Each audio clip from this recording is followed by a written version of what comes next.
पहाड़ी भजन है। तो पहाड़ी मतलब मौनी भजन है, तो चलते ही भजन की ओर।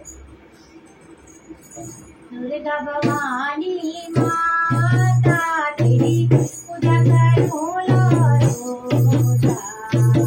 दुर्गा भवानी माता तेरी पूजा करूं रोजा। पूजा करूं मैया हाथ जोड़ूं, पूजा करूं मैया हाथ जोड़ूं, पूजा करूं रोजा, पूजा करूं रोजा। पायल में लोलू मैया बिछुआ में लोलू, पायल में लोलू मैया बिछुआ में लोलू, लोलू महावर लाला मैया पूजा करूं रोजा। लोलू महावर लाला तेरी पूजा करूं रोजा।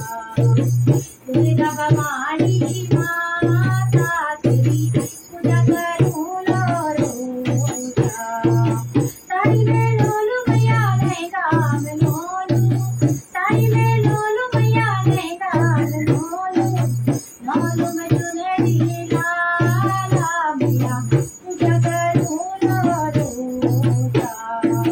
लोलू की चौड़ी लाला मैया पूजा करूं रोजा।